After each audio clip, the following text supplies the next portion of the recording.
Okay. Thank you, Jacopo.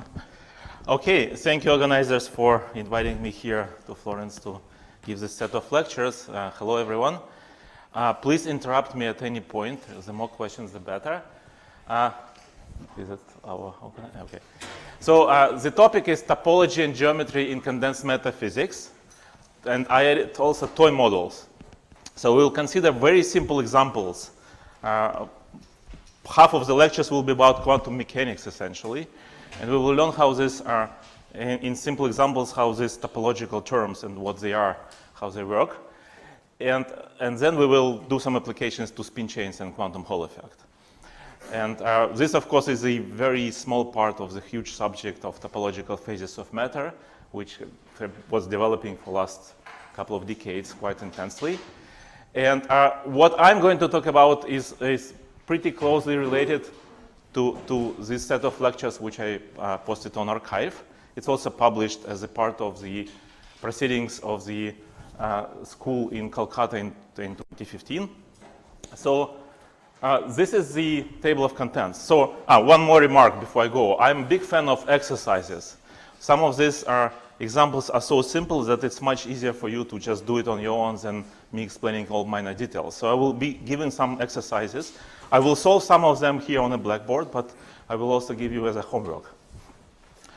And so the first we're going to do is, hopefully you will finish today, is we're going to consider example of particle on a circle and see how quantum mechanics and interference in the presence of non-trivial topology leads to some new effects.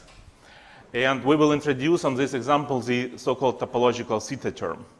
The classification these names are not unique, but typically people know what we mean by saying topological Theta term, but I will explain what I mean exactly. And the second lecture, we are going to talk about path integral for a single spin, or how to quantize, or how to write classical version of a quantum spin.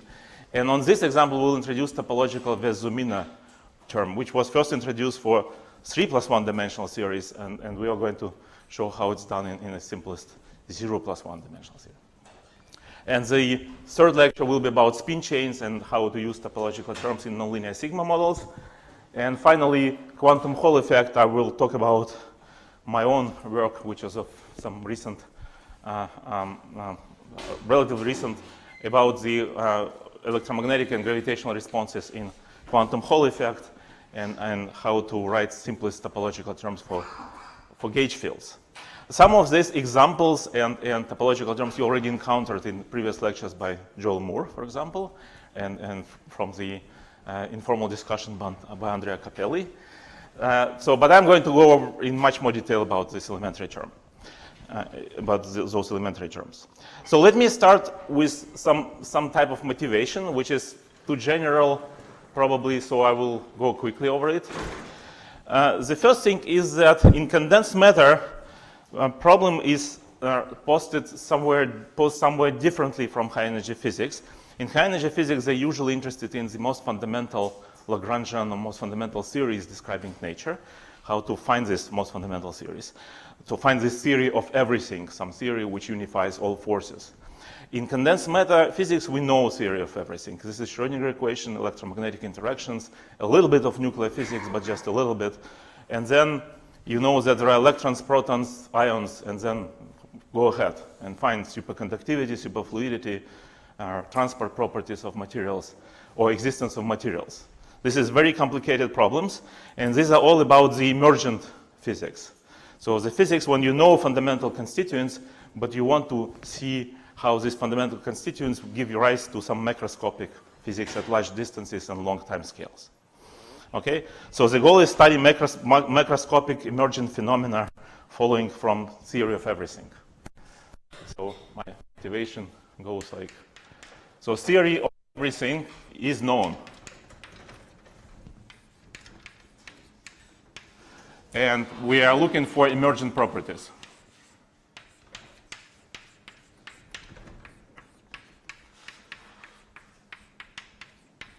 This is in the spirit of Giuseppe Musarda's lectures. When he started to motivate conformal field theory, he said that there is statistical mechanics, and then if you do renormalization groups, you go to large distances, then you can end up with some theory which does not look like the original one, and we are studying fixed points of these RG flows. So this is something like that. We start with microscopic stuff, and we go to things which describe elasticity, fluid dynamics, quasi-particle transport, quasi-particles transport, superconductivity, magnetism, everything. So in these lectures, we will be more interested in emergent geometry and topology and their effects on systems.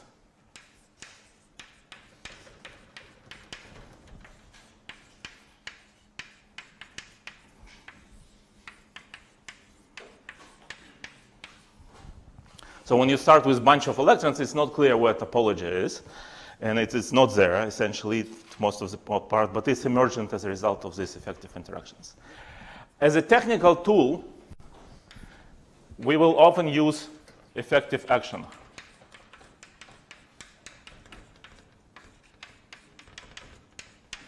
So this is the action of a theory which is already obtained after you integrate out microscopic degrees of freedom. So you start something with partition function, which is a path integral over coordinates of particles.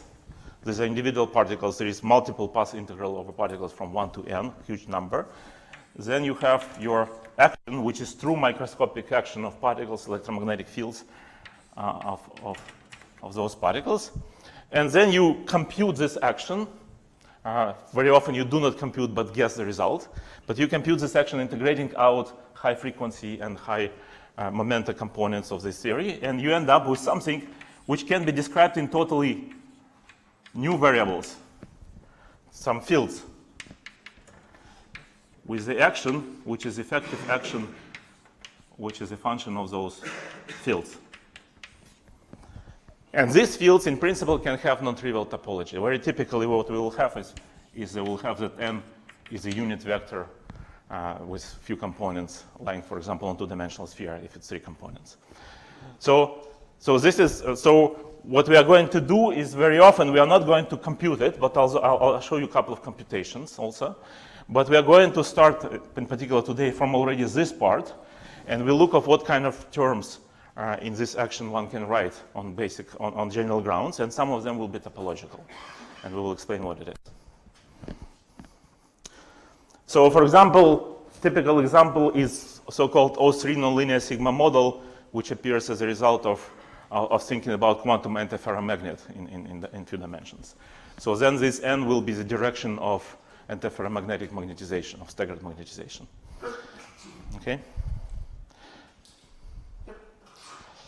So where does topology is coming from in condensed matter physics? So let me just give you some small lists. The origins of topology.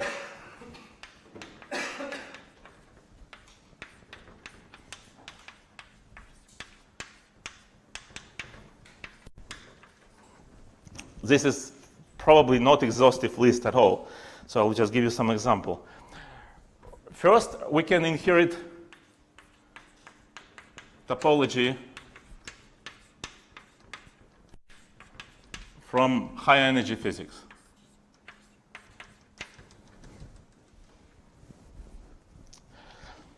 For example, we usually in condensed matter deal with fermions, which originally satisfy Dirac equation or Dirac theory, but we are already dealing with them as non-relativistic fermions, but still we have fermionic statistics, which essentially already has in it some non-trivial topology. When you take 2 fermions and interchange them in space-time, then you will acquire some phase. This is the example of topological term. So this example includes fermions, just the existence of fermions and their statistics. Another example is spins. So spins in Dirac equations just come for free from the Lorentz symmetry, and then you derive Dirac equation, which already has spins in it automatically. In solid-state physics, we usually go to non-relativistic limit, and spin looks like a separate degree of freedom, but it's intrinsically topological. You can think of spin as a unit vector in the first approximation classically. Okay. There are other examples. For example, in condensed matter physics, you often deal with a dispersion like this. here the dispersion epsilon energy is shown as a function of momentum. And in ground state, you have some momenta field. And as a result, there's a field state, and there's an empty state. And if you look at the small energies, you see only the vicinity of these 2 points, which you can combine together, draw it like this. And then you say that this is field Dirac C, and these are excited states of a free one-dimensional fermions. So free one-dimensional fermions can be mapped as a free one-dimensional Dirac fermions in condensed matter physics. Of course, the slope of this dispersion, this is still epsilon, but of shifted momenta, the slope here is not the speed of light, but Fermi velocity instead, equal to slope here, Fermi velocity. So very often we end up in a non-relativistic physics with some effective series which look like a relativistic series, but with Fermi velocity playing the role of speed of light. Okay? Now,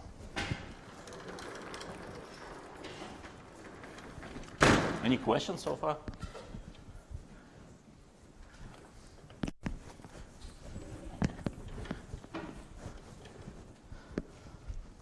Okay, another possible origin, very important one, is spontaneous symmetry breaking.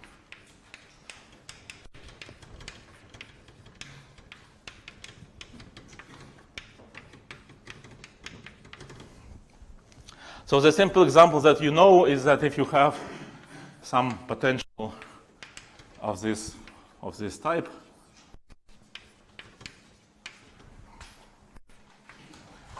when phi is some many component vector, the order parameter, and delta is just some number, then if you change the parameter alpha, then for positive alpha,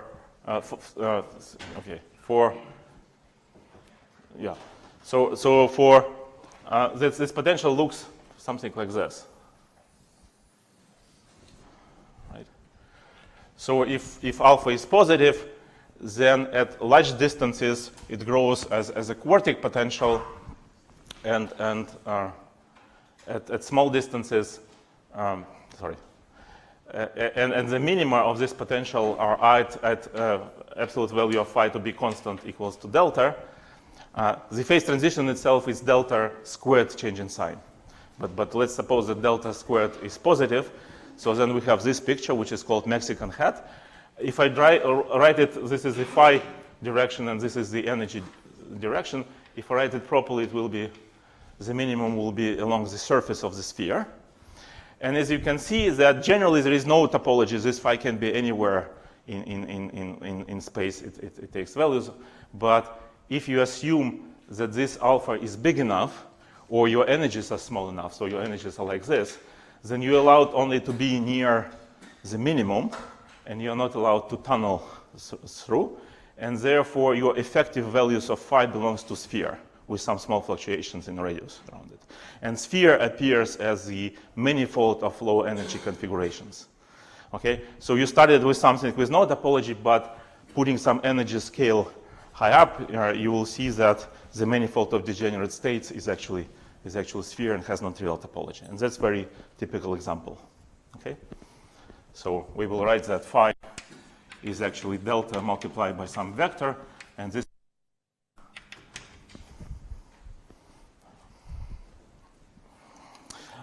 One more example, which is probably less trivial, is emergent gauge fields.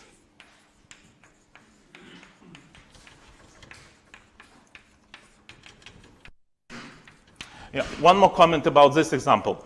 Because of spontaneous symmetry breaking, you have very selected type of excitations, which are called Goldstone bosons, which remember the symmetry of the Hamiltonian, because this potential is rotationally symmetric, but the ground state is characterized by a particular direction of phi, which is breaking this symmetry. But deviation of phi from this equilibrium should be very low energy, because symmetry is still there of the Hamiltonian. And therefore, you know that here there are a special branch of low energy excitations, and you can write effective series only in terms of those excitations and how non-trivial topology appears. So the question is, what are the other reasons for having low energy physics present in the theory? And the other reason, one of the other reasons, is emergent gauge fields. And those usually come from constraints.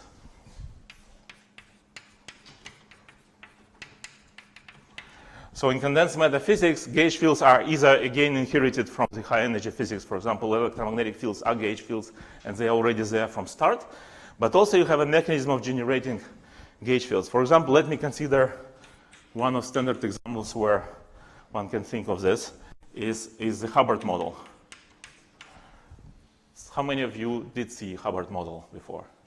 Okay, good. So you know what I'm talking about, mostly. So the Hubbard model is that you have a lattice. Lattice sides are ij, and for neighbor sides of ij, you have a hopping term. The electron can hop from side j to side I, annihilated here and created here. And alpha is a spin of electron. Alpha is up or down, and we have to sum up alphas, repeated indices here. Plus Hermitian conjugated, which corresponds to the hopping from the side I to side j. Plus interaction term, which is what makes this problem non-trivial. So you have some parameter u, which is the energy, and this energy is non-zero only when, okay, let me write it explicitly, Ci alpha dagger squared. So this term is non-zero when there is exactly one electron on site. Well, let me write -1. It's the same. Let me write like this. So if there is one electron on site with any spin, then this is 1 and the energy is 0. If there are no electrons on site or there are 2 electrons on the same site, then this is 1 and the energy is u. And the limit we can consider is when u is much, much bigger than t. Okay? There are two important limits here. One limit is when u is very small, and then you basically have free electrons which slightly interact with each other. That's one limit, almost non-interacting electrons. Another limit is very strong interaction, when actually electrons absolutely do not want to be on the same side, even with opposite spins. Okay? So to treat this, we have to prohibit this type of configurations. You might also want, so you want to allow these configurations because they have zero interaction energy. You want to prohibit this. There are also interactions with no electrons. You would like also to prohibit those. But you might not be able to because, for example, suppose that your filling factor is less than 1/2. So you have less than 1 electron per site. Then you necessarily have holes. But so these holes can hop and these electrons can hop, but they cannot be doubly occupied states. This is called no double occupancy limit, right? Okay. So what I have to do in this case is I have to impose the following constraint. I'm saying that the limit u over t goes to infinity. In this limit where I have no double occupancy constraint, meaning that Ci alpha dagger Ci alpha is smaller or equal than 1 for every I. Here, summation of alpha is there and summation of I is not. So on every site, you're not allowed to have more than 1 electron. Okay? It can be either hole or spin up or spin down for every site. Okay? So this is inequality. Somebody says that mathematics is different from physics, that physicists deal with equalities and mathematicians with inequalities. So physicists do not like inequalities. It's much harder to implement this constraint technically. So what we do is we do the following trick. We are saying that Ci alpha, the operator, is equal to Bi dagger Fi alpha. There are some versions of it. In the version which I'm talking about, this will be boson, which is called also as holon in this literature. And this is fermion. And this is called spinon. Okay? And the fermion has spin, but no charge. If I turn on electromagnetic field, it will be coupled to here. The boson has charge, but no spin. So I'm trying to split my electron operator with spin into two particles. One is boson without spin and one electron with spin. You can do actually also opposite. You can put spin here and have, and then in this case called slave bosons approach. Now this is slave fermions. Okay, so I do this, but then I have this very ugly term from here, because this is like quartic term. It looks like Bi dagger Bj Fi alpha Fj alpha dagger, like this.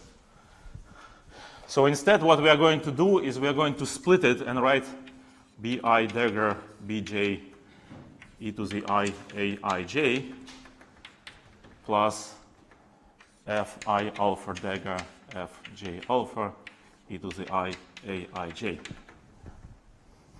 plus Hermitian conjugate. And the claim is that this is the gauge field living on the links of the lattice. And if I integrate it out, it will essentially glue this spinon and holon together and put it like this. An advantage of this is that, that instead of this constraint, you will see, we will have the obvious constraint that on every side you have either holon or fermion. So inequality becomes equality. That's nice. You can also implement this by introducing the time component of the gauge potential as Lagrange multiplier. I'm going quickly over this because it's motivation, but it just gives you some feeling of how it appears. So you basically trade very strongly interacting on-site fermions with fermions and bosons, which now interact with common gauge field. And of course, if you integrate out this gauge field, you go back to original problem. So you might think that there is no advantage here. On the other hand, introducing these additional degrees of freedom and additional give you additional opportunity to look for some new mean field solutions, which were not easy to find here, and you can find new phases of matter using this type of speculations. So this is one example. So if I want to simplify this model, I can go to this one, but then I have to deal with gauge fields, which can possibly have topological terms and so on. Yeah, what is the actual topology what is involved here? So okay, this is just a trick. So what is topological about this gauge field? So you will see already today as this first example that whenever you have some non-simply connected part and you have a gauge field, you have a possibility of putting flux through this. So it already gives you possibility of having non-trivial flux of gauge fields. In this particular case, if you consider some mean field in which this gauge flux is equal half of the flux quantum per plaquette, then you will end up with the mean field free spectrum, which is Dirac fermions. And when you have Dirac fermions with gauge fields and you think about integrating out fermions, you have some Chern-Simons fields and so on and so forth. The details of the topology depend on the dimension and on what phase you want to put yourself in. So again, as you will see in the speed chain lecture, even if you have some exact microscopic action and you want to take continuum limit, you can take many continuum limits. And it all depends on where system actually dynamically goes. So this is what not having microscopic stuff. If you do not have possibility to solve everything exactly and you want to try to guess what continuum limit is, there are many options. Anyway, so the answer is that it actually depends on a particular geometry and dimension and phase. But what I wanted to show you here is that there will be some gauge fields, and gauge fields are massless fields generally, unless there is superconductivity. And this is how low energy degree of freedom appear in condensed matter physics. So the very generic mechanisms for generating low energy degree of freedoms is spontaneous symmetry breaking and emergence of the gauge fields due to some constraints. So in this context, the right way to think about gauge fields is just that it's the property of your description. So you have some system, there are no gauge fields to start with, but if you want to exclude some parts of your configurational spaces due to some high energies, some interactions, then you end up with simpler systems but interacting with gauge fields. Okay? So this was all motivation to actually go towards our first example. So let's do it very slowly from the very beginning. I think Joel already showed a few formulas, But I'm going to start even before he started, from classical particle on a ring, on a circle. So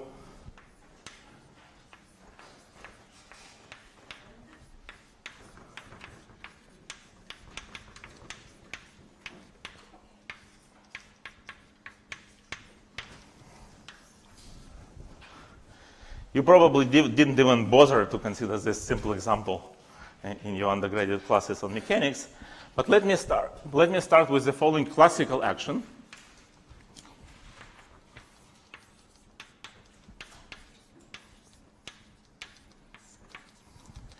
And phi will belong to circle. So phi is actually position of a particle on a ring. So this is particle, and it moves like that in time, phi of time. And because it's on a circle, the only way I'm saying it's on a circle is that I have to identify phi and phi equal pi.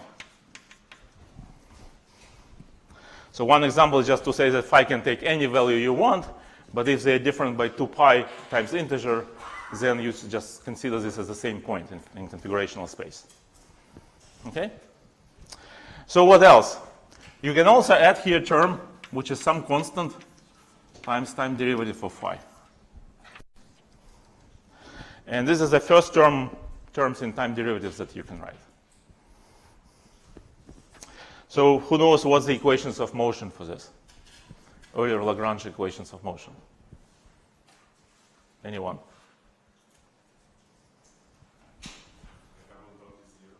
Double dot is 0, right? So, okay, I'll write m here, but it doesn't matter. It's 0. So, and there is no a in this equation. That's my point. And it's very clear why, because this is the total derivative, as we say. So it does not depend actually on the value of phi at a given point. Depends only on the overall change of phi. So we end up with this equation of motion. And the trajectories of the particles, actually, when you solve this equation of motion, and suppose that you have phi of t1 equals phi 1, and phi of t2 equals phi 2.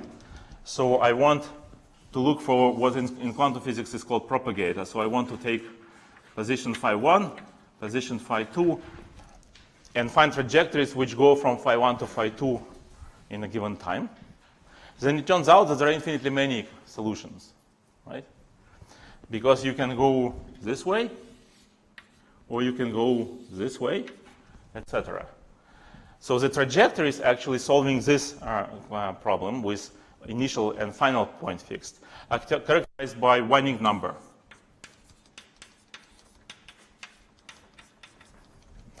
And this winding number is, in this case, is given explicitly. This n is just integral phi dot dt from, well, it's given explicitly if phi 1 of t equals phi 2 of t. So if particles come to the same point, then you just can compute this divided by 2 pi, and this will be integer number. And if you go from first point to the second point, these trajectories are different by integer number, which is total winding number. Okay? So let us do Hamiltonian approach. So P is dl over d phi dot, which is m phi dot plus a.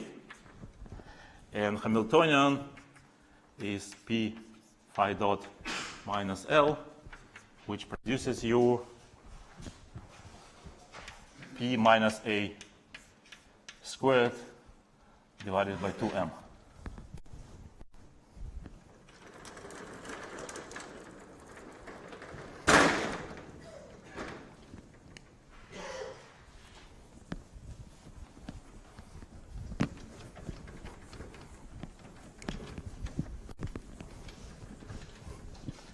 So again, in classical mechanics, equations are very simple. Phi dot Hamiltonian equations is P, and P dot is given by, what is it, M phi dot. Sorry. equals 0, right? And as you can see, A disappears from equations of motion. But also you could have changed P and replaced it. Say that P prime is P minus A. And this is canonic transformation, and it also disappears from Lagrangian as well. So in classical mechanics, this A is totally not important. That's the claim, okay? And I should be more careful here. Right. So sorry, so the A is explicitly in the equations. You can remove it by this change of variables. But even if you're interested in just trajectories, you just substitute, you take one more derivative, and you get phi double dot equals 0. So it disappears in end equations anyway. Okay. So let's go to quantum particle.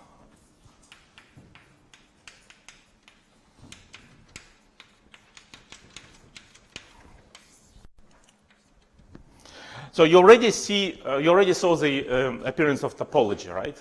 This Wanning number, which characterizes trajectories, is a topological number. It's integer. It cannot be varied. But so far, this topology did not play any role. But now I'm trying to consider the quantum problem.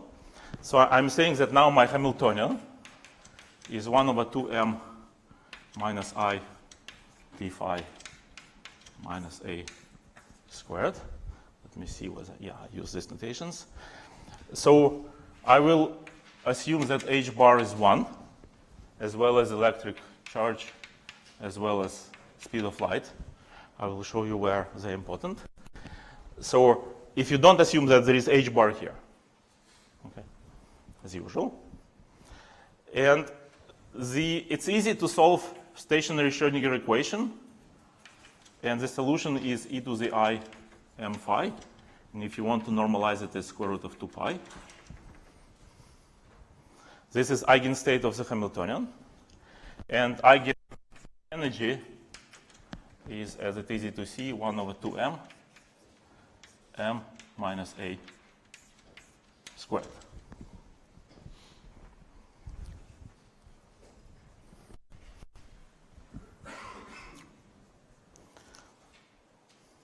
And here m is 0 plus minus 1 at any integer, positive or negative.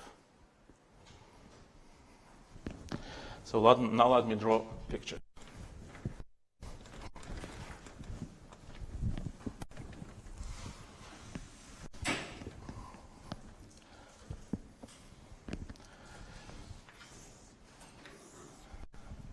So I can always think about this as momentum, so I will write it as p prime squared over 2m, where p prime is precisely this shifted momentum. So what I'm going to do is I'm going to plot energy of states as a function of p prime. The reason I want to do it this way because p prime squared over 2m doesn't depend on a, and therefore I know that the energy state is always lying on this nice parabola, which is given by p prime squared over 2m. But now I'm going to consider different cases. For example, a equals 0 case. If a equals 0 case, then this takes the value of integer numbers, which means if these are integers, then the states are actually here, etc. Okay. So, yes. Could you clarify this thing that you did? Like, it doesn't appear to me that little m isn't the eigenvalue of p. How do you substitute for p prime? No, I didn't do that. I'm just saying that, strictly speaking, this is a discrete set of levels. Yeah, sure. Just for my convenience, let me call m minus a to be p prime. But is it the same p prime as before? It's the same, right? Huh? I don't know. It's the value of p. P is canonic p is minus I d phi. The value of it is m. So this is like m minus a. This is p prime. Okay, p is minus I d phi. P prime is minus I d phi minus a.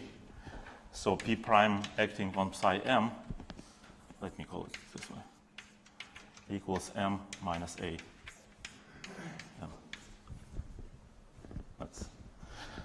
So, I mean, in quantum mechanics, I should draw E and just put discrete levels here.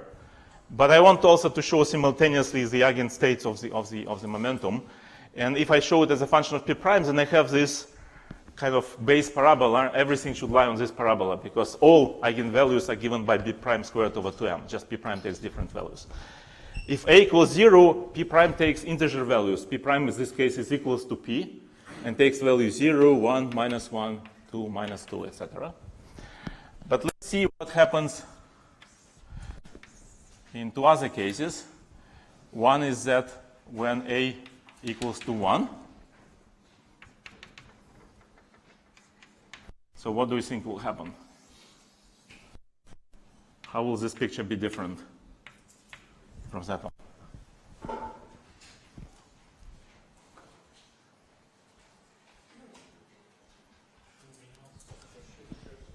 I don't shift anything, it's just the same picture. Right?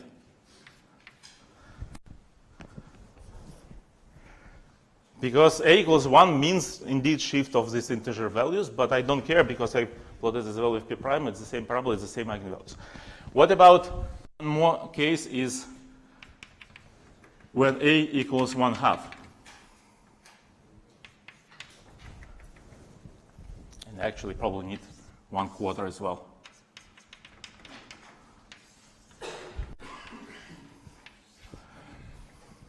Let's do 1/4. What you will see is that if m is 1 and a equals 1/4, this is 3/4 squared, right? So it will be shifted in this way. Unless I'm wrong, it's shifted by the same parity inverted, but figure it out. So this will be the spectrum. Now the actual spectrum, remember that this is the ground state. This state is doubly degenerate in the case equals 0. And the next state, I should be more carefully drawing. The next case is also doubly degenerate, and all states are doubly degenerate except for the ground state. In this case, there is no degeneracy. This is the values of energy, not degenerate. In this case, there is double degenerate states again.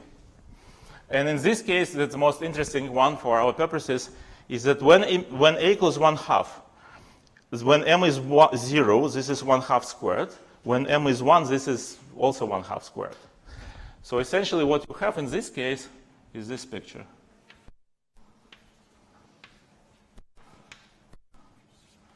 So now every state is doubly degenerate, including ground state. Okay. Any questions? So now about shift, what you meant by shift. If now I look at this picture and slowly change a from 0 to 1, then indeed what happens is that all these points of the loud spectra, they move, and then they shift this way first, they move to the right, then these two guys become okay, if I move this way, then I should do something like this probably. So these guys move, and when they move a little bit more, they become degenerate, and that will be this point. And then they move again, this will replace the origin, and this will go here, and I get this picture. Okay? So when you change A adiabatically, everything will move according to this. So there are two special points, very interesting one, A equal integer or half integer, when the spectrum also has some interesting symmetry with respect left to right. And we will talk about this in more detail. But the main point, which I want to make here right now, is that in quantum case, A matters. The overall parabola did not change, but the way energy is quantized, the quantization rules for momentum in this case, for angular momentum, changed by A, and therefore the spectrum actually of Hamiltonian changes. Instead of one set of integer value of discrete values, it becomes totally different. Unless A is different by integer number. Okay? So let's write it down that A affects quantization.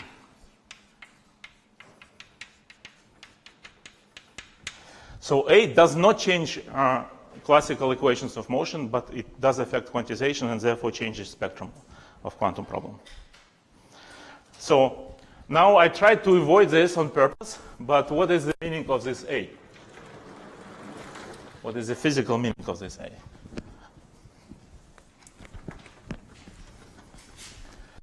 So as we are physicists, we should not just say, okay, A is whatever, this number coefficient in front of phi dot changes the spectrum. We also should basically try to clarify the physical meaning of things, not just saying topological invariant, but explaining what it actually means physically. And in this particular case, you can think of A as a flux of the gauge field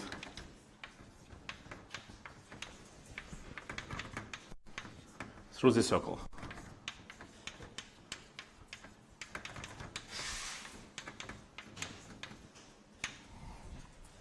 So how do I see that? I know that in quantum mechanics, let me now write everything with dimensions. So I have Hamiltonian, which have this type of term, very familiar to all of you. Let me write it this way to distinguish from my A. So this is for the particle moving in the presence of gauge potential. Okay? And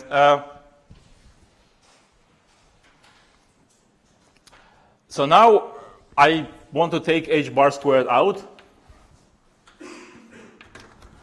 and I want to call this A. Okay? And this is the relationship of the parameter A, which I introduced with the actual gauge field. Now the flux of the gauge field is defined as integral over A dx, right? Or E over HC integral of A dx, or E, I hope that I will, okay.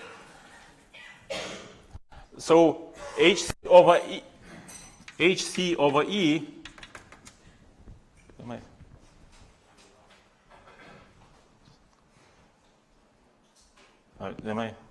no, E over HC, right? E over HC is called flux quantum. So what I see is that integral of A dx is flux divided by flux quantum times 2 pi. I hope that I didn't screw up any. Yes? I guess you're right. Let me try to fix it.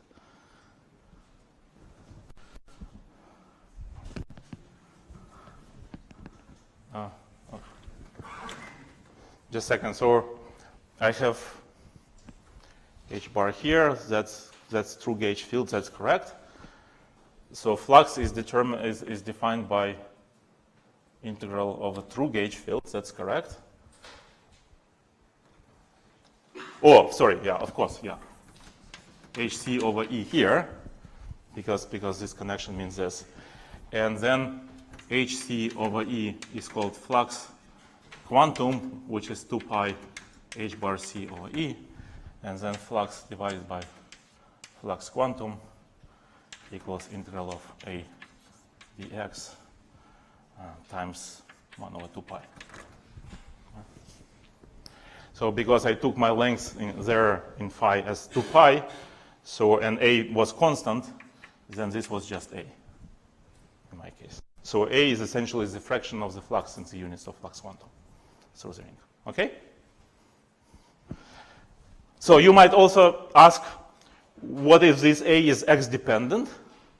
But you can make it x independent by gauge transformations of the wave function and remove this non-constant part. But constant part will survive. So essentially what I'm saying is that only the gauge invariant quantity, which is the integral of the gauge potential over closed quantum, is important.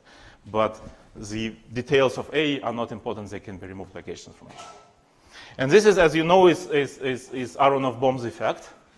So if you have a non-simply connected space, so there are some loops around something, then you can put magnetic flux here. And in classical physics, it's absolutely not important because particle is never where magnetic field is. But in quantum mechanics, you can make the following experiment. You can send particle such that it goes in both ways simultaneously, these quantum particles. And when these particles come here, they will interfere. And interference will know about this flux because the particles will pick up the phase going through the circle. Or you can, one particle can sit here and the same particle can go simultaneously around the loop and interfere with itself. And this is how you can observe effect of flux, which is even in the place where particle never is. Okay?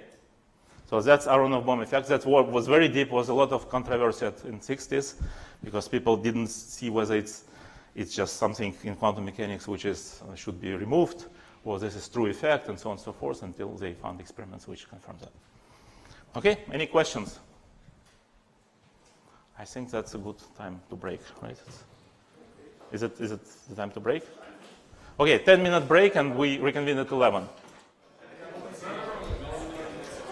Okay, let me continue. So we encountered our first example of topological term. This is a term in the action, which is given by this integral, which of course a remember is a constant. I can write as 2 pi a delta phi divided by 2 pi, and delta phi is phi 2 minus phi 1. And this coefficient is usually traditionally called theta, because theta is traditional name for angles. And remember that a is equivalent to a plus 1, which is theta is equivalent to theta plus 2 pi. So theta is like an angle, and sometimes it is called theta angle. So usually, I'm just saying that to compare, usually people write this term this way. I used a just to have it integer for the purpose of discussion, but this is how people usually write this. Okay, and so this is a topological theta term. We will talk about properties of this term in a second. What's important is that this way writing it is a little bit confusing. The better way to write it is to write it this way. Then you actually see that where d phi is just nothing else but phi dot times dt. So, and nice thing about this notation d phi is that this d phi does not depend on the reparametrization of time.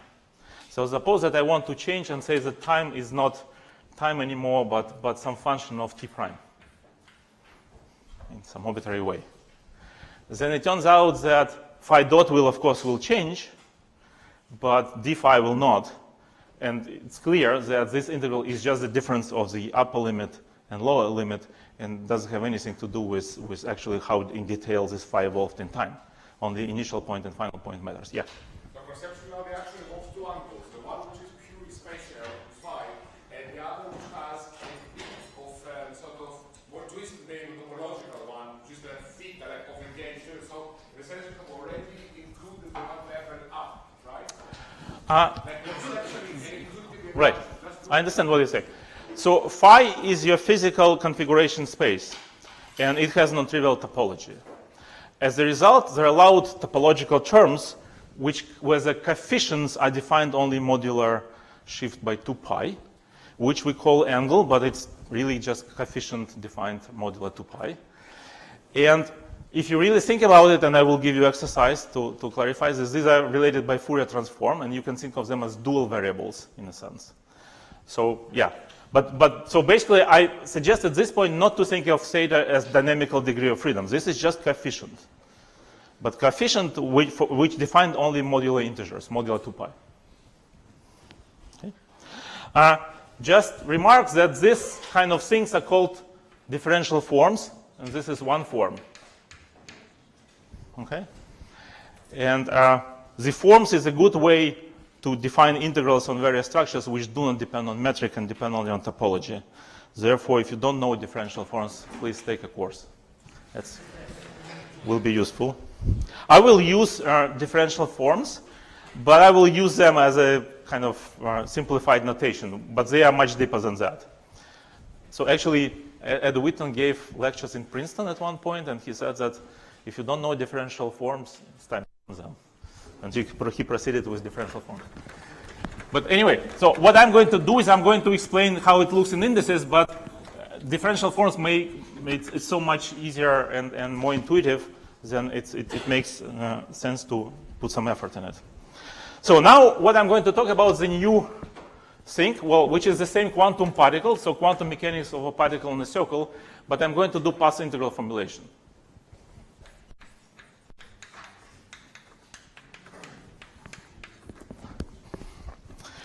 So what I'm going to do is I'm going to start with the partition function, which is integral over all trajectories phi of t. You can specify, for example, that phi of t1 equals phi 1 and phi of t2 equals phi 2, and take all trajectories between this. Remember that this is all modulo 2 pi, and then e to the I s of phi, where s of phi is the action which I wrote up there, classical action. So, well, we can do it, we can proceed it in this, but it's convenient and very useful to make a weak rotation.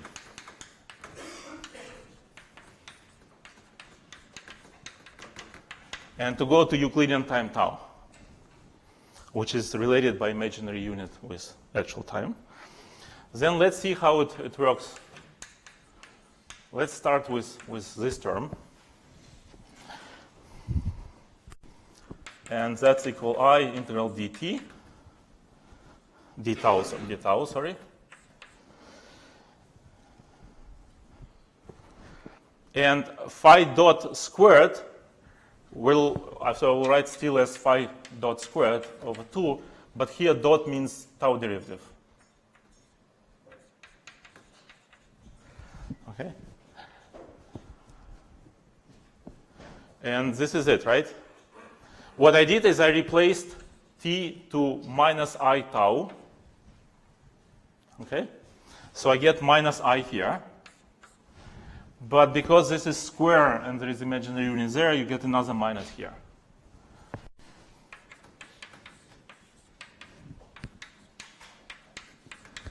Okay. What about my other term?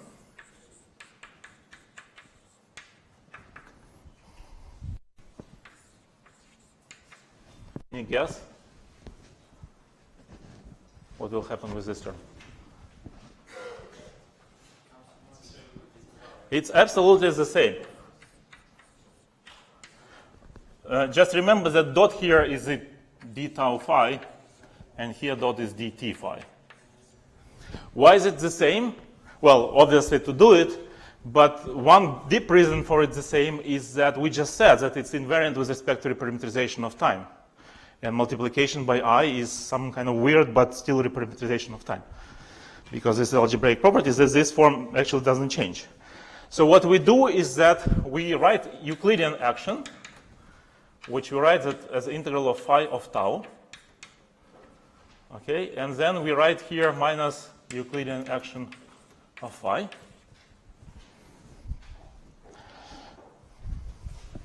Where, let me erase it.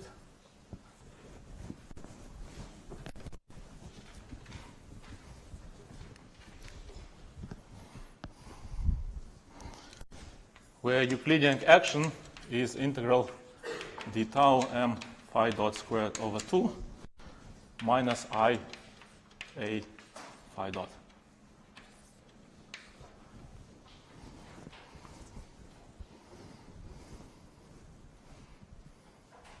And if you want to do like finite temperature thing or whatever, you can think of tau bigger than 0, smaller than beta, but you can also do it to make tau. It will, for topology point of view, it will be convenient for us to think of time as periodic, so to think of tau between 0 and beta, but also conditions that I phi of 0 is equal to I phi of beta. But that's a technical thing. We can, in principle, do it for general path integral. Okay? Do you see? Several things happen here. I just did this change, but also notice that I wrote it instead of I here, I write it like this. So this I eventually disappears because this I here multiplied by this I gives you minus. And therefore, now it looks like m phi dot squared over 2 did not change, but it actually did, right? However, this term, which actually did not change at all, because it was I a phi dot integral, and now it's still a phi dot integral. There is minus here, it's I a phi dot integral. So this term actually did not change. But in Euclidean action, because there is additional I in definition, I see now this as imaginary one and this one as a real one. And this is really big thing. But now, which think what we just did. We took quantum mechanical problem. Forget about this topological term for now. Like we took this quantum mechanical problem, which has a lot of interference. There is I here, different trajectories interfere. We did weak rotation. We analytically continued. We replaced time to imaginary time. And we obtained purely statistical mechanics partition function where all weights are real. E to the minus s Euclidean totally real, if you forget about this one. And it just gives you the diffusion of a particle. So you map from the quantum mechanical problem to statistical mechanical problem by doing this weak rotation trick. However, this term spoils everything, or actually gives nice features to everything. This term is what differs quantum mechanical problem from the statistical mechanics. This is not diffusion anymore, but some diffusion with interference. So there are still complex amplitudes and so on and so forth. Okay? So you can think that these topological terms are truly quantum mechanical one. They really, you can do, with the rest of system, you can do different tricks to remove quantum problem and map it to some classical ones, but with this one you cannot. Actually you can, but it's much more complicated. Okay? Questions? Okay. One more thing is that let me take this Euclidean action.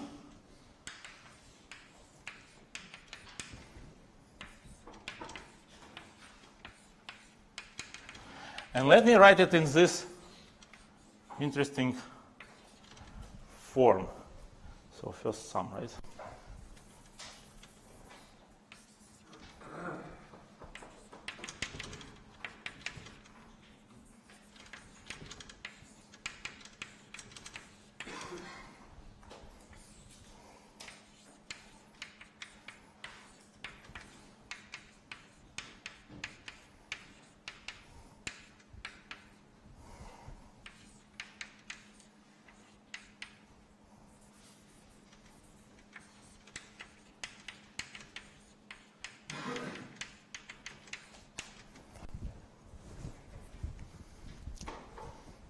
Okay. So here in this Euclidean action, what I have is that integral is going over all trajectories, no matter how many winding numbers you have to do. If you just have initial point, final point, and then you sum over all trajectories which connect them in a given time, with the weight like this. But now I'm saying that let's consider only part of the trajectories which have winding number q. Then the value of this term we know well. Well, let me put minus here.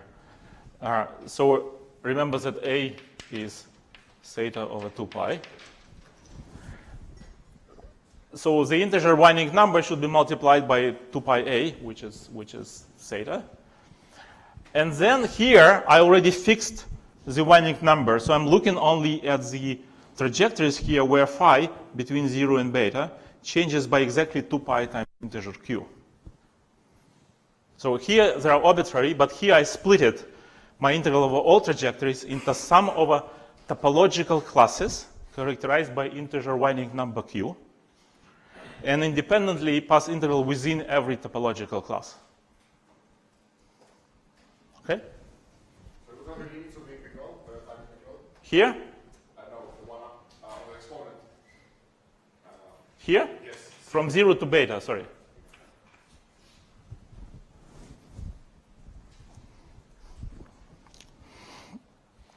So this is what this topological term is about, this particular theta term. It appears when you have multiply connected configurational space, when you have passes which you can divide into topological classes characterized by some set of integers, or one integer in this case. You divide your path integral into sum of all these classes, and the integral, path integral within each discrete class. And then you are saying that you have a possibility to have a phase weight within this class. For each class, you just assign weight.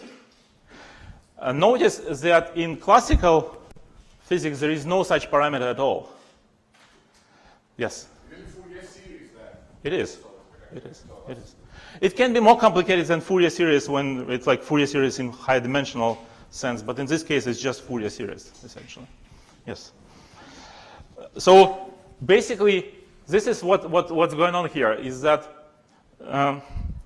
that classically, you just have trajectories, and they are characterized by some Wanning numbers, but you don't care, nothing changes because of that. But in quantum mechanics, you have additional freedom of adding some additional parameter, which does not appear in classical physics at all. This is a new parameter of quantum physics, which is allowed only because of the existence of disconnected topological classes of various configurations. This weight cannot be arbitrary. For example, you want physically that the composition of amplitude rules, that if you have some path which has 2 windings and then another path which has 5 windings, and you do one after the other, you should get phase for this 7 winding to be the sum of the previous 2 phases. So this should be actually representation of this fundamental group of the configurational space, and not only just representations, but unitary representations, so that to be in agreement with unitarity of original theory, and so on and so forth. So, and the existence of this is based on the following expression, which expresses non-triviality of topology. This S1 is the phi configurational space. My phi lives on a circle. This one means that I'm considering the mapping of S1 into S1. So this one is right here. And this one, S1, is S1. So I'm looking for mappings of a circle into a circle. This is a circle of time, tau, which goes from 0 to beta. These periodic boundary conditions. And this is a circle of phi. And as you see that for every tau, I have phi, so I have a mapping from S1 to S1, but it can be not one-to-one mapping, but can have Wanning numbers. And so these mappings are characterized by integer classes corresponding to Wanning numbers, and this is called fundamental group of this space. And fundamental because it's 1 here. Okay?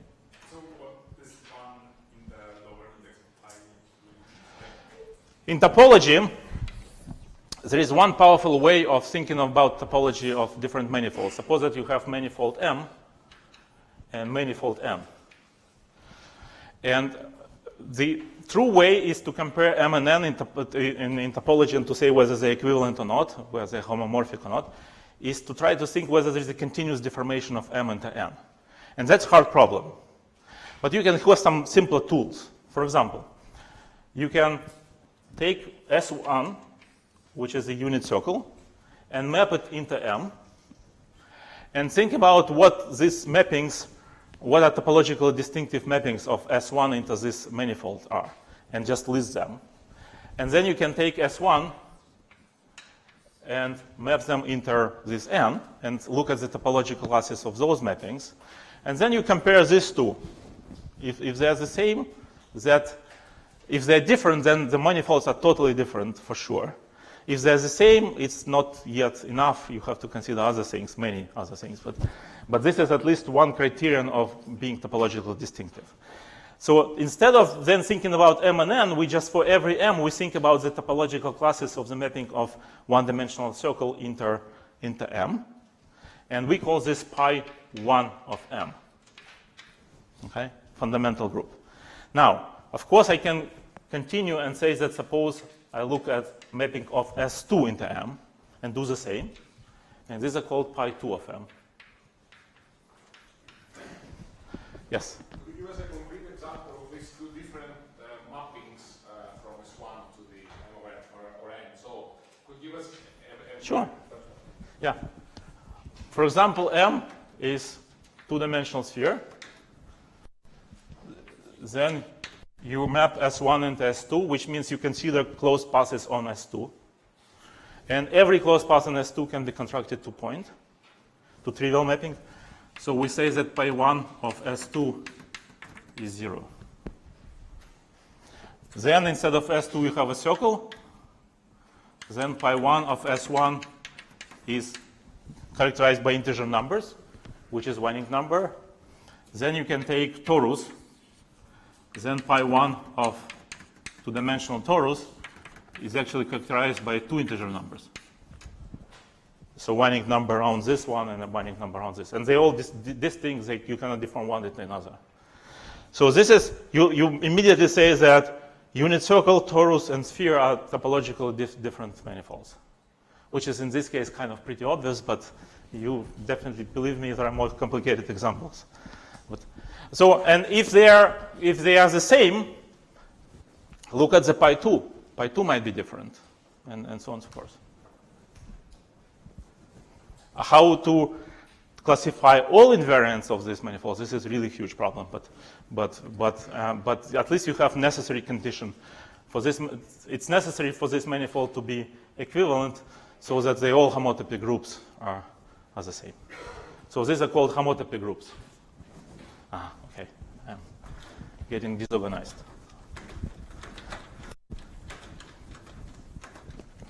So all these things appeared first in classical physics, in condensed matter part. It appeared in classical physics in the classical problem of characterizing topological defects in ordered media.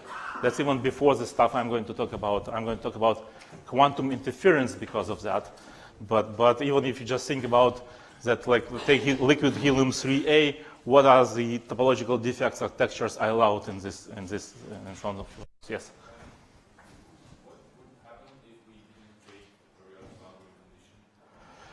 It's nothing much different. Periodic boundary conditions are easier, but remember that you technically have to consider propagation from one point to another. And there you can, okay, I'm on a circle, so I want to consider propagation from here to here, but it's still characterized by some Wanning number in between. So you can separate it into some paths plus Wanning numbers. So essentially all topological parts can be described by periodic boundary conditions. Here it's the same. You just take, I want to propagate from point 1 to point 2. This is my path integral from point 1 to point 2. And I will split it into the one which does not have any Wanning number with one Wanning number with 2 and so on and so forth. And you still have this. And this won't be propagation from 1 to 2 in the shortest way. So, not shortest. You see, here you have a lot of stuff. For example, you can go this way and then unwind and go back. And it'd still be here for the topological Wanning number 0. So it doesn't mean that you don't go around, but you go around clockwise the same number as counterclockwise. Okay? Because if you go 7 times clockwise and 2 times counterclockwise, then you can continuously deform this path into going just, I already forgot, 2 times clockwise. Okay? More questions? Okay, exercise. Just to see all this, see Fourier transforms, etc. Just compute path integral. So exercise number 1 is just take z equals integral d phi e to the minus integral from 0 to beta d tau m phi dot squared over 2 minus I theta over 2 pi or a phi dot. And the problem is computed. Okay? Just a couple of hints. It's convenient to think of phi of tau as 2 pi over beta q tau plus sum of phi L e to the I 2 pi over beta L tau, where L belongs to integer numbers. Okay? So instead of thinking of phi as your infinitely dimensional function, so you think about q, which is integer number, and you think of phi L, which is the complex amplitude, just some complex number for every L. And then you substitute it here and compute, instead of the functional integral, infinitely many integrals over phi L and sum over q. That will be the answer. Okay? Important hint is that when you will be computing sum over q, you will need some trick which is known as Poisson summation formula, which is e to the minus. For this, it's general than that, but for this particular trick, you need this.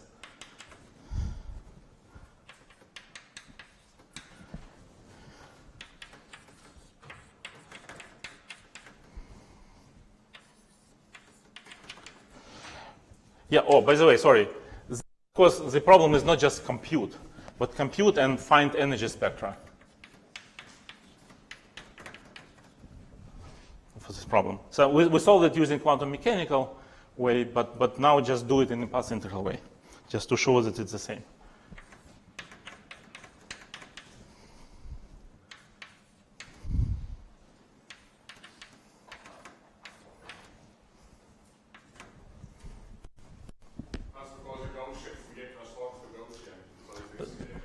That's discrete version of this.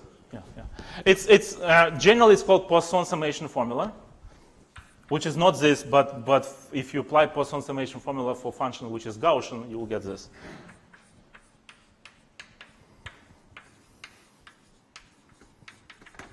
By the way, if you don't know Poisson summation formula, that's a really useful tool. So try to solve this problem. You will see that you will hit an obstacle of how to make a sum over q.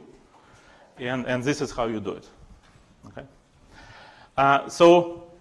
Here it's very important thing. It's not directly related to what I'm going to talk about, but notice that this is basically one Gaussian sum over n, which goes to another Gaussian sum over L.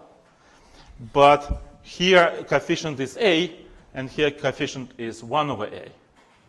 So suppose that you have this sum, and this a is very small. Okay.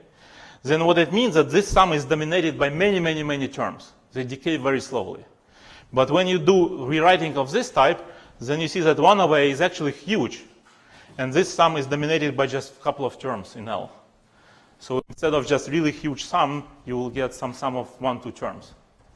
And that's why this is very useful here. And it will be used in some next exercises that I'm going to give you. Okay?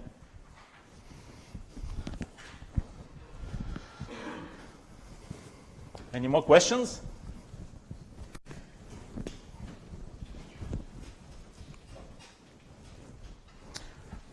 The hardest part of computing functional integrals, there are many hard parts, but one is that we don't know actually what the measure is here. So you have to define measure somehow. In this case, we're kind of trying to, yes? How do I compute path integral? You can simply shift and divide? You cannot. No, you need more than that. You can shift, of course, but it will not simplify the problem. You see, there are infinitely many degrees of freedom. Phi can be any function of time. And the question is what this measure is. What we are doing here, we're saying that this measure is equal to sum over q and simple integrals with flat measure over this numbers phi L. We define measures this way. The reason we can do that so easily because it's quadratic in phi. And if it's more complicated than that, it's not so easy. But in this case, it's pretty straightforward. Okay. Couple of remarks. Quantum doublet. Let us consider a equals 1/2 and limit m going to 0. Remember the spectrum was like this case. we had all states doubly degenerate, right? And therefore, and the distance between those states was something like 1 over m, right? Because it was 1 over 2m, integer number squared, so the distance between this was like 1 over m. So in this limit, m goes to 0, these states go far up, and you can forget about them, and everything is reduced to this degenerate ground state, the sum of all 2 states only. And you actually can think of this as just spin up and spin down. Or in quantum particle on a circle level is n equals 0 and n equals 1. There are only 2 states which matter for which the energy is the lowest, for A equals 1/2. And any state in quantum mechanics which is relevant will be described by superposition of these 2 states, which is like similarly to the quantum mechanics of spin 1/2. So this is how you can derive spin 1/2, for example, from the particle in a circle. And the next exercise, number 2, is do it in path integral. Take m going to 0, and let's make A to be not exactly equals 1/2, but let's make theta equals pi plus epsilon, and epsilon much smaller than 1. And then take a limit of m equals 0 in the partition function which you computed. You will see that you will get partition function of just spin 1/2. And the question is, what will be the role of epsilon in that game? Deviation from pi flux. So that's an exercise. By the way, if you want some answers to this in that archive which I mentioned, these exercises are there. You have full formulation of these exercises if you want to do it. And there are some of them I even solved within text. Okay.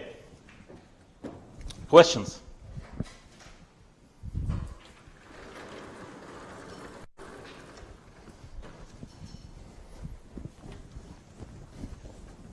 Could I ask something also?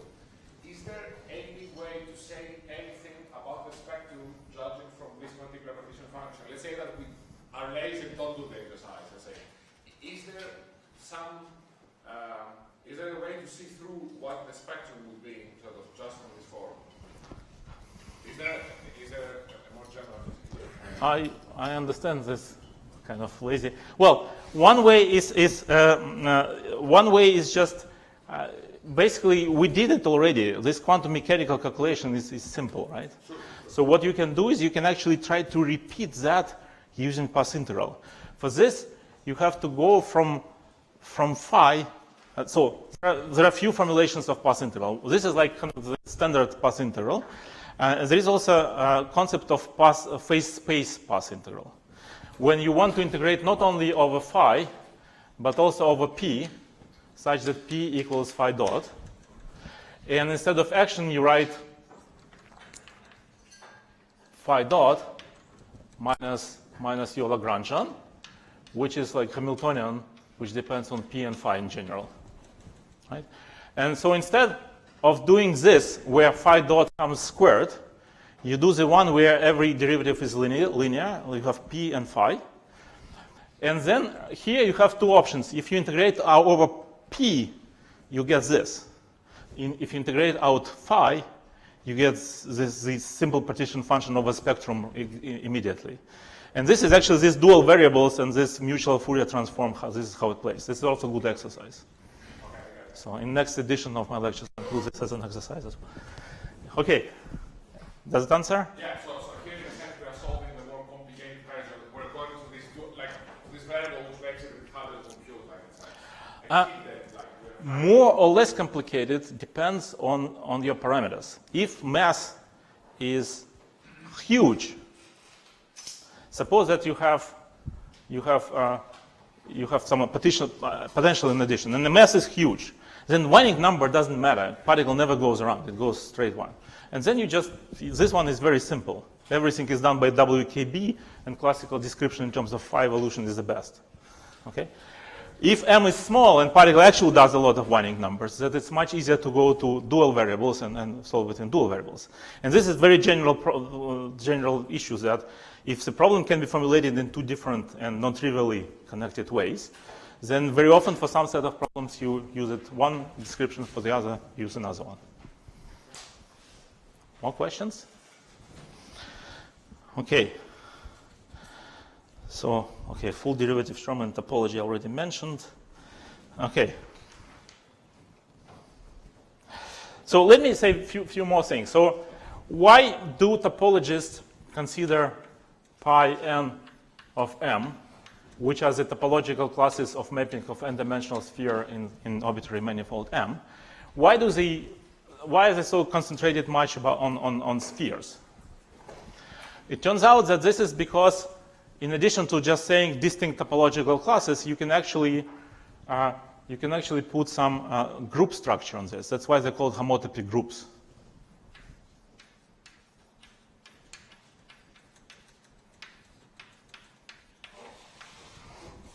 Okay, and let me just illustrate it, and I already did actually for the case of pi 1, S1 mapped into arbitrary manifold M. Okay, suppose that you have some mapping which we call phi 1 of tau, which maps interval from 0 to 1 into closed circle on manifold M. Like this. This is from 0 to 1. And suppose that I have phi 2 of tau, which does the same.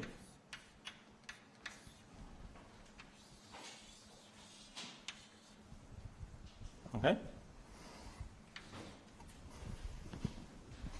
So this is pass 1, and this is pass 2. That what you can easily do is you can construct the function such that the mapping, so you basically take this interval from 0 to 1, and for the first part of the evolution you evolve it according to phi 1, and for the second part of evolution you evolve it according to phi 2. So basically I consider the closed path which does this. It goes like this and this together. This is a new closed path, right? So what you see is that out of any two passes, I can make a product of two passes. Right? But now then there is some theorems to prove. Then you look at not just as the path, but all passes which can be obtained from this one by continuously evolving it, deforming it. And we call this class phi 1. This is topological class of all passes which can be smoothly, or not smoothly, continuously deformed into this one, or from this one. And then the similar way I can consider the topological class of the path 2. They can be different. For example, there can be some hole in this manifold somewhere. And this path, for example, does not go around the hole, so it can be contracted to trivial. But this one does go once around the hole. It cannot be contracted to trivial. So this can be different topological classes. But then I consider the product of passes, phi 2, phi 1. And I consider the topological class of the product of these two passes. And then I define the product of two classes as the class of the product of passes. Okay? Now you have to show that this is good definition. That when I change phi within this class, it does not change this, which you can show. But when you show this, you basically show that you can actually multiply topological classes instead. Okay? And that basically gives you this pi 1 of M to have non-trivial group structure. In this case, product induced by the product of maps. And this group, in principle, can be non-abelian. For all simple manifolds to think about what we usually use in physics, it's abelian. Well, for S1 is obviously abelian, and for S1 to S1, when this manifold is S1, we actually, instead of this we're writing Q2, instead of this we're writing Q1, labeling them by integer numbers, and the number corresponding to this is just the sum of Q2 and Q1. 2 times 1 is Q2 plus Q1. Yes? So even if we have more than one hole, like in different classes we have different holes, even then it's abelian? Yeah. You can make it, pi 1 can be non-abelian. But for simple like many-dimensional tori, it's just a product of abelian groups. This one, so every element will be characterized by several winding numbers, and they will be just added one to one, so it's still abelian. But you can make some more complicated things with non-abelian homotopy groups.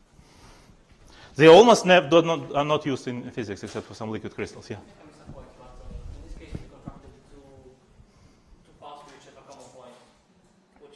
What if they don't have a common point? Oh, that's a good question. That's a good question. So, no, okay, there are complications. So, okay, actually, let me give you the reference. There is a very nice review of Mermin in Review of Modern Physics. I don't remember the year, but I have reference, where he introduces topology as a tool to classify defects and textures in ordered media. No quantum mechanics there, just liquid crystals, magnets, all this type of stuff. But in particular, he introduces a lot of topological concepts there. So you can see there. So it's more complicated than unexplained. So what I meant by this sphere is I defined it as being the map of this path with a fixed point. Okay, this is called the homotopy groups with a fixed point. So what I assumed is that this 0 point goes to some particular point of the manifold. I put it there. That's very good question. Then I can define all that. And then I can, in principle, ask what happens if I now make a free homotopy groups, which one I don't define this point, and so on and so forth. And the answer is known. For example, if you take one homotopy group pi 1 of M with a fixed point, the fixed point usually should be written here, but it's often omitted. If I have this fixed point, and then I ask what happens when this fixed point is moved somewhere, then what happens that this group elements will have this similarity transformation by the map from point A to this new point. So you basically, every element will be conjugated, multiplied to G minus 1 on left and G on the right. So essentially it will kind of remind you this. So studying this fixed base point is more interesting because it has this group structure which is easier to define. For physical reasons, you often need free homotopy groups. So then you have to go from fixed point to free. It's all described in this Mermin's review, if you want. And in many actual books on topology in condensed matter. Okay, so now if we have some manifold M, and we have a particle which moves this manifold, we can make a path integral. And this is path integral over particle trajectories on this manifold with e to the s. And if pi 1 of M, and I'm interested in pi 1 here because I'm still doing quantum mechanics. I'm still thinking only of my fields as a function of time only. Okay? That's why it's 1. When we go to field theory, in 2 dimensions we'll be interested in pi 2, in 3 dimensions pi 3, and so on and so forth. So pi 1 is just an introduction. But basically suppose that this pi 1 of M is not trivial. So not all passes can be contracted into point. Then what I can do is then I can write it as a sum of phi, which belongs to the class Q of pi 1. And here, sum of all Q's. And here the path integral over phi, but phi now belongs to class Q of pi 1 of M.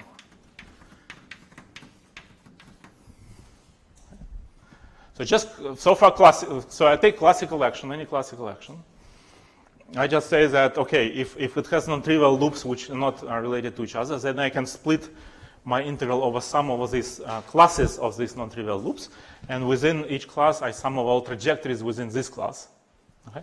But then I have some option here where I can write symbolically this, which is some complex weight corresponding to this particular class. Okay? And now, because these classes have the group structure, And I have also the principle of quantum mechanics, which tells you that if you have one path and the other path, then amplitude should be multiplied. Then this should be given you representation, one-dimensional complex representation of pi1 of m. Example, if pi1 of m is z, then so this z is like a group of translation by one side. What are the one-dimensional, well, actually unitary also, representations of the group of translation by one unit? After Vedika's lectures, you should know what Bloch theorem is about and Fleck theorem. You have one-dimensional lattice and you have translations. How do you characterize states? As eigenstates of momentum. So this theta in this case is like a momentum of translating along this integer lattice, and that's why it's defined modulo 2 pi only within Brillouin zone. So in this particular case, you can show that all one-dimensional unitary representations are given by I theta m. I'm saying all the time unitary. In principle, if you take theta not to be real number, but any number, you have non-unitary ones. It's also representation, but when you multiply these passes, the amplitude grows and grows, and there is no limit. It's exponentially growing with the number of passes. So you better not have it and have this theta real, and that is equivalent to having original theory unitary. So basically, in this particular case, you have theta, which is the angle parameter, and that's actually the characterizing representations of this first homotopy. First homotopy group is also called fundamental group of the manifold. Okay. So you have z cross z, then you have two numbers of this type: momentum in one direction, momentum in the other direction. Okay. So now sometimes you have pi1 of m equals z2. Z2 is a group of elements which consists only of two elements, 1 and minus 1. Well, 1 and minus 1 are the multiplication form a group. 1 times 1 is 1, minus 1 times minus 1 is 1, 1 times minus 1 is minus 1. And it's a billion, right? So this is a like minimal type of group. Minimal was still not trivial. So sometimes this is what happens.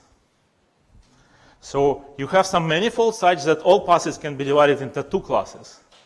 One is trivial and another is not. And they form this Z2 group. So what do you think will be representations of this one?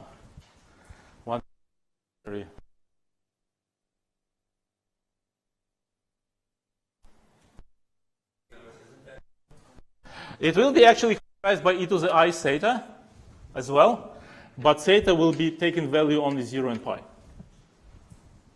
So it's essentially Z2 again. So there are only two representations. One is trivial, and one is actually non-trivial. Going around the non-trivial path, you can pick up phase minus 1. That's also a possibility. And so on and so forth. So many new things in topological phases of matter are because of these Z2 things.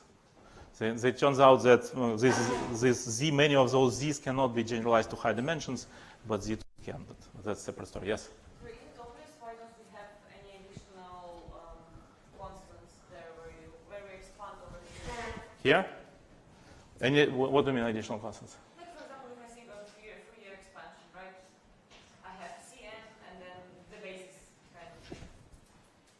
But this is, like, call it this ZQ. For me, it's not obvious why we have this expression. Why don't we have anything extra there? Okay, I can divide my classes into classes characterized by Q. So I sum over Q. This is all, like if I have many numbers here, this is all of them. Sum of the numbers. Then I have this thing computed within this class, which I call ZQ. Yes. Then, in principle, you can here do any function of Q, as much as any complicated as you want. But you want important thing. You want that when you compute the paths belonging to class Q1 and then paths belonging to class Q2, then these guys will combine. So you basically have f of Q1 e to the, suppose that I call it e to the I of Q1 plus I f of Q2. That should be equal to I f and if it's abelian of Q1 plus Q2. The question is, how many functions do you know which do this? This is equivalent to finding unitary representations, and the only representations that exist for this are this. So this is how we think. So we basically limited by the fact that these amplitudes in Feynman integrals should satisfy composition rule. That's what gives us this correspondence to representations. Any other questions? Sorry. Yeah. So when the fundamental group is like the integer, we can take the beta as integer and m as integer as well. If fundamental group is integers, then what did I do? This is Q, right? Okay. If this is the integer, call this integer Q. This is one particular class. So for that particular class, I can take a weight e to the I theta Q. And theta is not integer, but it's defined up to integers, up to 2 pi times integer. So this is like, you see, I have topological invariant Q, which characterizes the particular path, which is integer. And I have conjugated coefficient, which is not integer, but defined modulo 2 pi.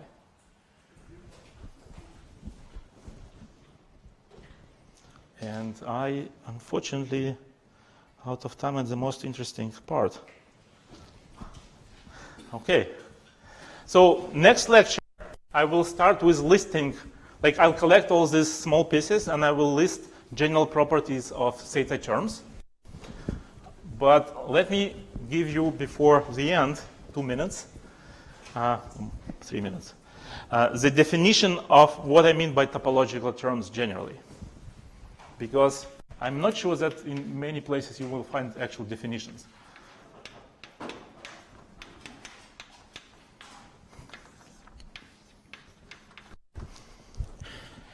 So suppose that I have an action, yes, which is the action of some fields, and I will take variation of this action with respect to the metric of the space on which everything is defined. Then, as you have been explained by Giuseppe, you have general formula. This doesn't matter dimensions. This dx means integral over space. Over space-time, actually, t mu nu. And then variation of the metric itself.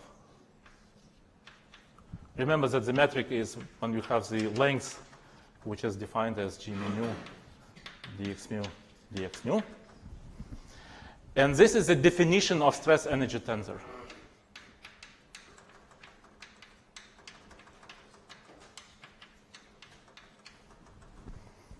Okay?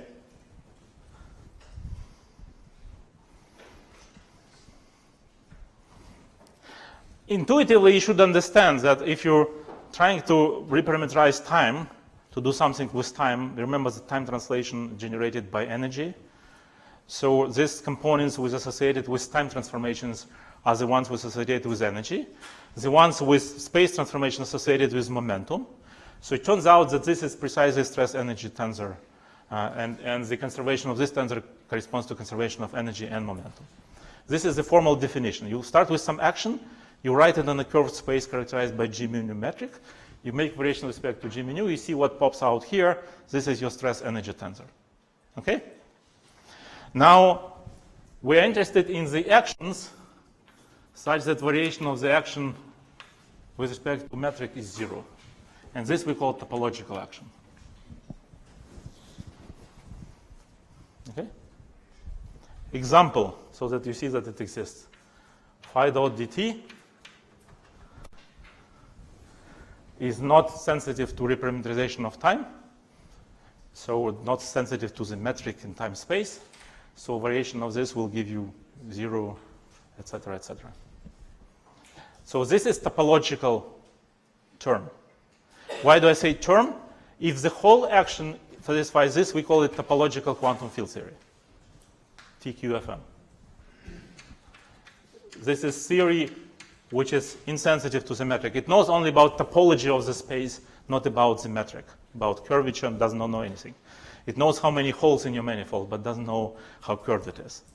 That's the topological quantum field, TQ of T, sorry. Yeah, and if you have only part of the action which is given, which has this property, this is, I will call topological term. The topological term is the term in the action which does not depend on metric. Okay? That's my definition, and the exercise for you is just to take not this, but the full action with m phi dot squared over 2 of the particle in a circle and extract the stress tensor using this formula and show that it's indeed the energy. That's my last exercise for the day. Okay, thank you.